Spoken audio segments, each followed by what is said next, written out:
სოფელ განთიაჩი მცხოვრები ალექსანდრე ფარტენაძის ოჯახი 23 დეკემბერს მიწისძვრის შედეგად დაზიანებული სახლის დროულად აღდგენას ითხოვს.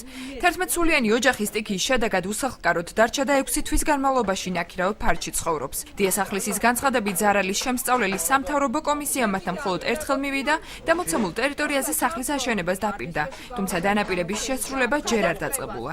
ქირისთვის გამოყოფილი თანხის გადახდის ვადა კი თვის ბოლოს სრულდება. სარემონტო სამუშაოებისთვის კომპენსაცია ზელიანის ოჯახებით, რომლებსაც საცხოვრებელი ფართი ნაწილობრივ დაუზიანდა. სამწუხარო არის ის, რომ 23 დეკემბრიდან დღემდე კომისია შედგა, მაგრამ სესია არ დაინიშნა თუ არ ვიცი მე გადაწყვეტილება ვერ მიიღეს რა ფულადი დახმარება იქნებოდა, ბინა იქნებოდა თუ სახზე ფული გამოიყოფოდა იმდენი რომ სახლი აშენებული იყო, რადგან გეოლოგებმა ის დასკვნით მიწა არ არის მიცოცავი და შეიძლება ამ ადგილზე ისევ სახლის აშენება. თქვენ არიდარდოთ, უზრუნველყოფილი იქნებით, თავრობა თქვენს გვერდითა იმედებით სავსე ვიყავით, მაგრამ დღეს ეს იმედი აღარაა. მიწისძვრის დროს დამიზიანდა მისაღები ოთახი.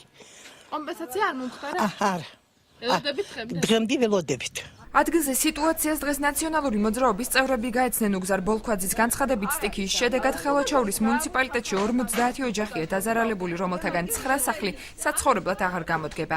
ისინი მთავრობას უყურადღებობაში ადანაშაულებენ. მოუწოდეთ ხელისუფლებას, რომ დროულად გამოუყოს ამ ადამიანებს ან დახმარება, ან დაეხმარონ კომპენსაციის სახით იქნება თუ რა სახით თვითონ შეთანხმდნენ, მაგრამ ამ ადამიანების ბედი გაურკვეველი სიტუაციით კეთდება, იმიტომ რომ 6 თვე გავიდა ფაქტიურად ის თანხა ამოეწურა და სად უნდა წავიდნენ ეს ადამიანები რა და ვთხოვთ ხელისუფლებას რომ დროულად გააკეთოს რეაგირება ამ საკითხებთან დაკავშირებით. სტიქიის შედეგად დაზარალებულთა შემსწავლელი სამთავრობო კომისია დაზარალებულ მოსახლეობას პრობლემის მოგვარებასთვის ბოლოს პირდება.